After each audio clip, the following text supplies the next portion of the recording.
T'es-tu déjà demandé pourquoi toutes les planètes étaient parfaitement rondes? Et si ces corps célestes décidaient d'enfreindre toutes les règles et de changer de forme? Aurions-nous des planètes carrées, des lunes triangulaires, voire des formes intergalactiques complètement improbables? Eh bien, découvrons-le.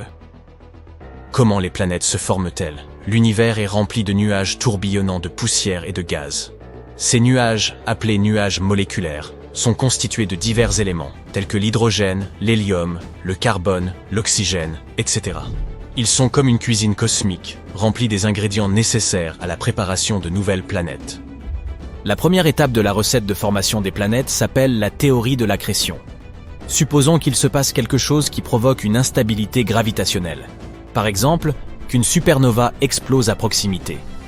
Cela pousse le gaz et la poussière dans le nuage et les fait se rassembler.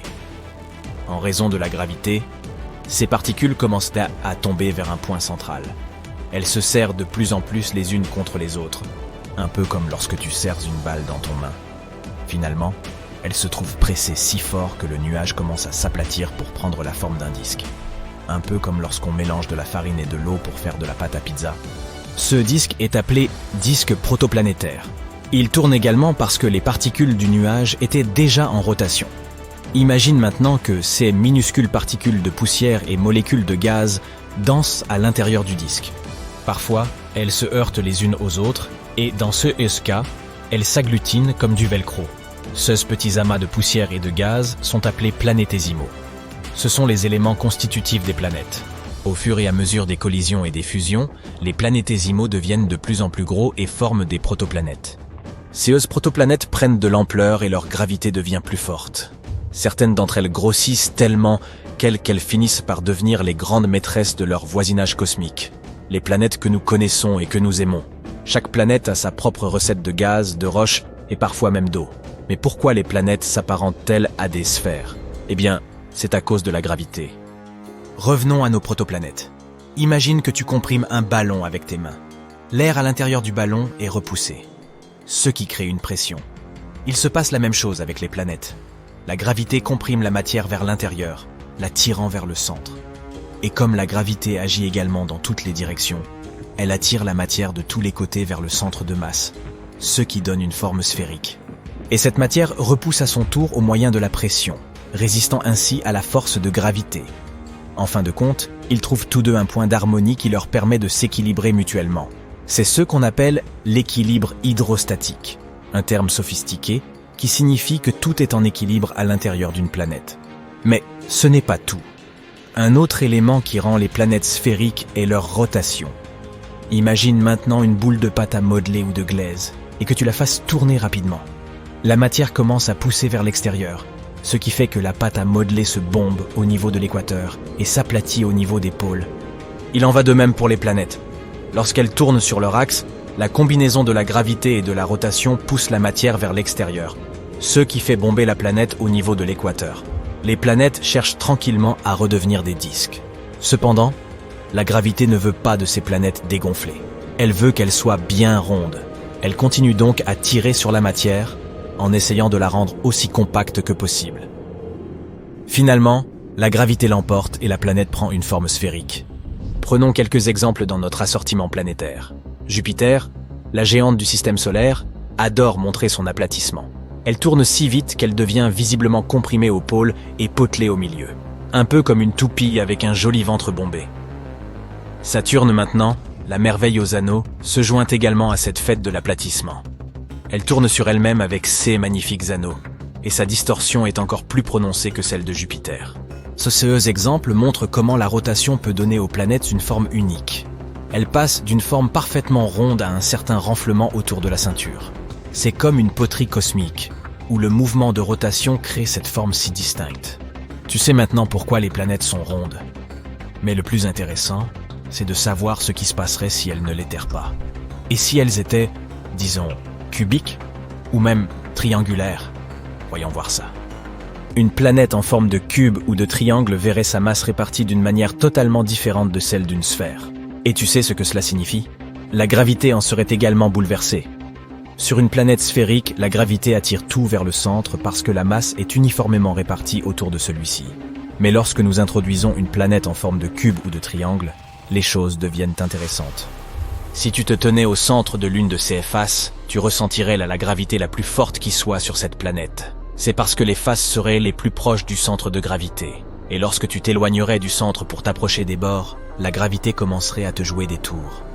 Tu ressentirais une lutte contre cette attraction à angle aigu. En marchant sur ces bords, tu aurais l'impression de gravir une montagne ou de marcher sur une pente très raide. Tout cela parce que la gravité souhaite te voir rester au centre d'un des côtés et nulle part ailleurs. Imagine maintenant le terrain sur les bords et dans les coins. C'est un paysage aride, rocailleux et sec. Pourquoi ?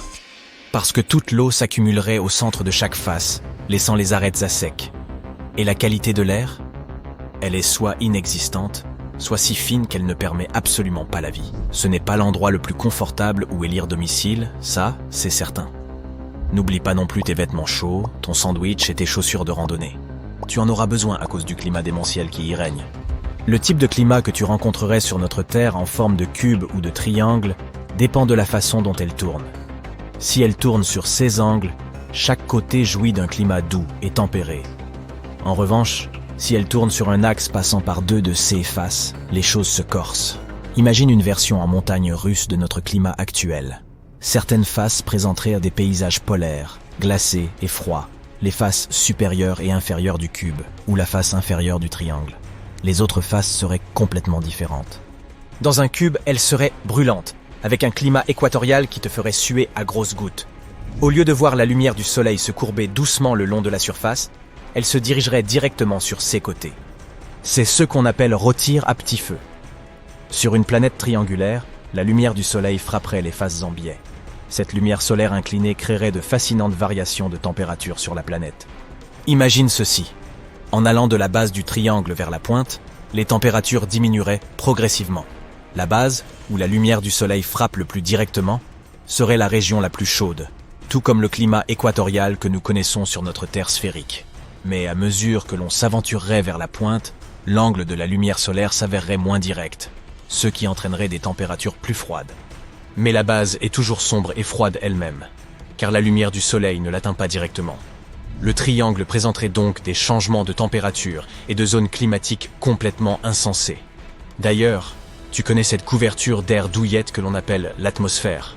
Sur notre Terre angulaire, les choses seraient un peu plus compliquées. La gravité s'exercerait plus fortement à partir du centre de chaque face. Résultat, l'atmosphère connaîtrait des changements radicaux. Imagine un peu, au centre de chaque face, là où la gravité est la plus forte, l'atmosphère se rassemblerait et s'épaissirait. Elle s'apparenterait à une mégalopole gazeuse, pleine de molécules d'air. Mais au fur et à mesure que l'on s'aventurerait vers les bords, les choses commenceraient à se raréfier. L'air deviendrait beaucoup moins dense et par là même plus rare. Ainsi, respirer le long des arêtes serait un véritable défi. Et ces bords seraient un environnement extrêmement difficile au développement de la vie. De plus, une atmosphère plus fine signifie moins de protection contre les radiations et les vents solaires. Les coins et les bords seraient donc extrêmement dangereux pour les humains. Bien sûr, tout ceci n'est qu'une exploration ludique de ce qui pourrait être. Notre Terre aime sa forme sphérique et c'est une très bonne chose. Mais il n'y a aucun mal à s'imaginer des possibilités merveilleuses et improbables.